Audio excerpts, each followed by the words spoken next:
Hey guys, this is Dr. Laura Ritchie.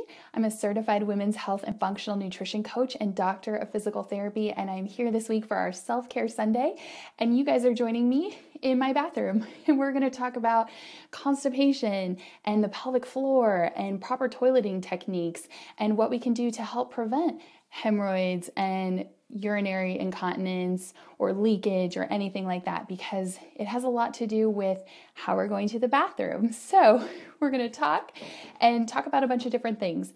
To start off with, let's talk about the pelvic floor. So this is pretty fun. I wanted to show you guys, this is Bertha. So this is Bertha's first time on Facebook Live, but this is our pelvic floor model. And we wanted to talk about pelvic floor because a lot of people don't know what the pelvic floor is, and it seems like this kind of vague thing. So the pelvic floor is actually all of the muscles that attach to the pelvis, to the hips, to the sacrum, in the back here, this triangle bone, to the coccyx or that tailbone in the back. And it's what supports all of our internal organs. So if you still have your uterus and your ovaries, your bladder, the vaginal canal, all of that is supported by pelvic floor and the rectum. So it's really important because it affects a lot of stuff that's going on here. So there are superficial muscles here, and then there are deeper muscles that you can guys see inside. And it looks like a bowl, right? And it's supporting all of our organs. So we actually have like a little bladder and our uterus and our ovaries and the vaginal canal here and our rectum. And all of this goes inside here. So it's a lot of organs that fit into this tiny little space. And these muscles, just like muscles anywhere else in our body, can get tight, can get contracted, just like we may have a knot or something going on like in our shoulder and our neck. The same thing can happen to the muscles of the pelvic floor. And it's really important that we take care of the muscles in our pelvic floor and do things like going to the bathroom appropriately and being cognizant of that, because a lot of people, when they go to the bathroom, they are actually squatting over the toilet. So I want you guys to let me know, are you squatters, especially in a public restroom? Do you hover over the toilet? Do you not sit down on the toilet? And that's the first place that we need to start. I want you guys to stop that right away. If you're going to the public restroom and you are hovering over the toilet and you're not sitting down the toilet, you need to stop that because it's not good for your pelvic floor.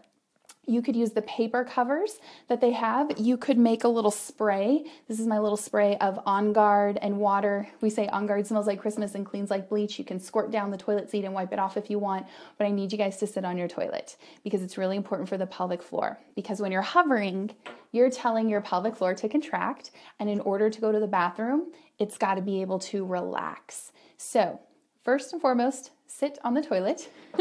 No more hovering. That's not for us. And what you can do, and this is a little tip, is getting in a squatted position actually can help relax the pelvic floor. It helps the colorectal angle. So the angle of the colon and the rectum.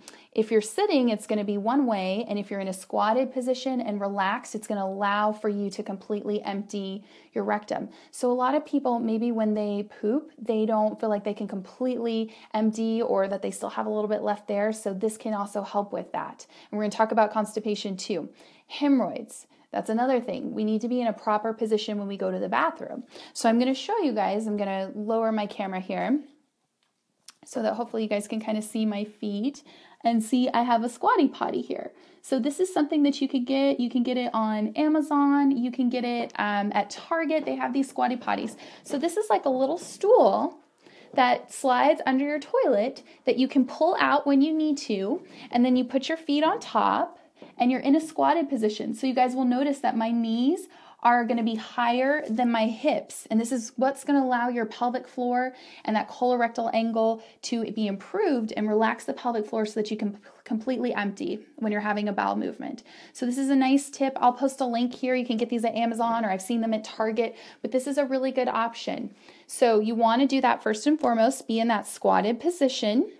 So we have our feet up here on the toilet. You can put your arms down here. You want to relax.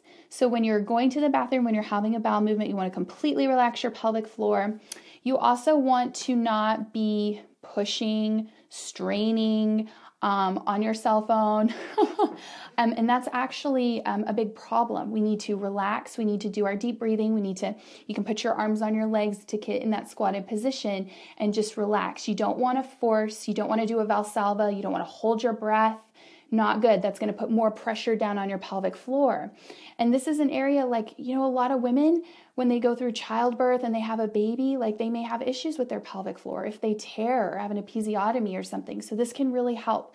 This can be a game changer, especially if you have any urinary incontinence, fecal incontinence, if you leak a little bit when you exercise or cough or sneeze or laugh. This could be really helpful for you guys.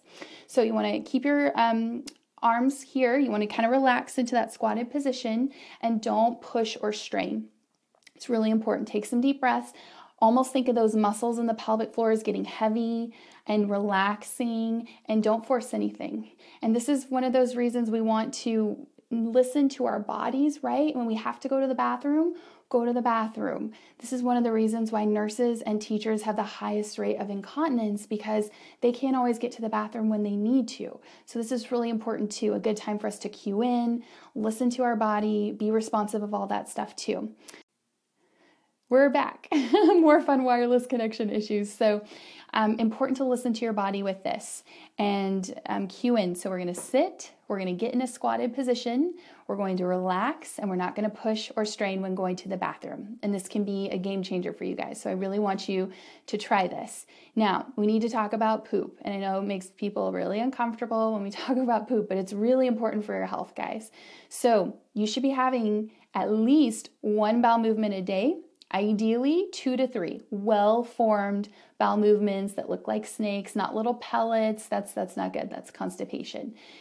So what kind of things can we do to prevent constipation? Well, eating a whole food diet. So getting rid of the processed foods is going to be really, really helpful for that. We want to reduce inflammatory foods. So for some people, gluten, dairy, kind of the top 7 sensitivities are gluten, dairy, sugar, soy, corn, peanuts, and eggs. So you may need to do an elimination diet to see if you have a sensitivity to that. But let's talk about other things that we can do to help with constipation. So I'm going to take my phone off here, and I have some things set up here in my bathroom to show you guys that we'll do. I'm going to flip the camera. Okay, so let's start with getting more fiber. So ideally, you want that from food. Eating more leafy greens is going to be really, really important. But you could do chia seeds or flax seeds. You can even put like a tablespoon of chia seeds in some water, and drinking that can really help with fiber. Magnesium can be very, very helpful. So taking magnesium, you can actually slowly increase this to bowel tolerance. A lot of people are deficient in magnesium, so that could be another thing that you could try. There's also magnesium oil and gel, so this could be another thing that you could use. You could apply it if there's any areas that you have like tightness in, you could apply the magnesium spray or gel to it. I also like to use essential oils with that. You could do vitamin C. And vitamin C you could actually increase to bowel tolerance as well. So that could help if you have issues with constipation. You could try a little bit of aloe vera. You could add a little bit to your water or to your smoothies, but this could definitely help with constipation. Taking a good probiotic can be another great thing. So doing a probiotic can just help to get more of the good gut bugs into your system. And you could try an Epsom salt bath. So Epsom salt has magnesium in it. It allows for it to be absorbed transdermally through the skin. So this could be a nice thing too. We also want to talk about, and I'll bring this forward, are you drinking enough water? This is so, so important, guys. We need to stay hydrated throughout the day. And I know people who have leakage going on, they can get really fearful about drinking because they almost feel like, well, I'm not going to drink more water because that'll just make me leak more. But the opposite's actually true. If you're not staying hydrated and drinking enough water, it's going to make your urine more concentrated and acidic, and that can irritate the lining of the bladder and actually make that worse and make the leakage worse. So drinking lots and lots of filtered water is really important. And then managing your stress. So I have some lavender oil here. You can smell this during times of stress. I'm actually doing a Facebook Live coming up on Tuesday all about emotions and essential oils, but maybe meditating, maybe taking a couple slow, deep breaths throughout the day. All of this is so important, and it can affect the constipation and the health of your pelvic floor. The pelvic floor muscles, they actually work kind of as a unit so we've got the pelvic floor on the bottom, we've got the diaphragm at the top, and then our abdominal muscles in the front and the multifidi, the back extensors in the back. And that's your lumbopelvic stabilization, the lumbopelvic brace. So breath is really, really important, and you want to make sure that you're breathing correctly. And exercising, even if that's going out for a little walk or doing any kind of movement that you love, all of this can really help with constipation and with your pelvic floor health. It's so, so important.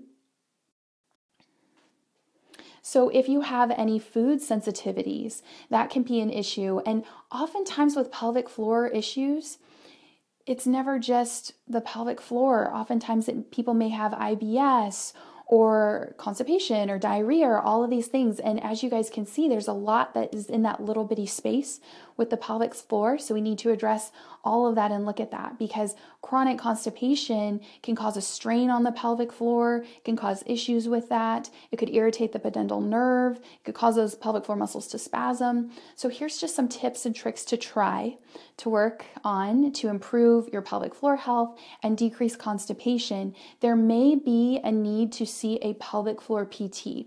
So also keep that in mind to really have a proper evaluation. They can do an assessment. They can check the muscles of the pelvic floor internally. They do that either vaginally or rectally with women or rectally with men. Men have pelvic floors too. So this may be something that you need to consider. There are two resources. The APTA, the American Physical Therapy Association, has a directory to find a pelvic floor physical therapist, or you can look on Herman and Wallace, and they have a practitioner directory too to help you find a pelvic floor physical therapist to address this, because this is a specialty that not all physical therapists are trained in pelvic floor PT. So you want to find a specialist in this area for sure. But we have to be pooping, guys. It's really, really important. If you're not pooping, and I have clients that come to me and they're only pooping like once a week. That's like toxic, right? Like the body is just ideally, you would take food in, it should come out. So if it's staying and lingering in the system, that's not a good thing. So we really need to address that. So I want to encourage you, take one tip from today, whether that's sitting on the toilet and not hovering anymore, or staying really hydrated throughout the day, or adding in more fiber, getting off the processed foods. Take one step, comment below, let me know what that one step is that you're going to make. And because it's the small changes that we do consistently over time that are going to add up and make a big difference with everything that's going on. So I hope this was helpful for you guys. I plan to do more and more and offer more virtual programs for you. I've got that virtual essential oils and emotions class coming up, and also a virtual healthy holiday cooking class coming up on December 3rd. So check out my coaching page for all of that with the upcoming events. But I hope you guys have a great Sunday and start thinking about your pelvic floor and taking care of yourself too, because that's what Self-Care Sunday is all about. Have a great day. Bye.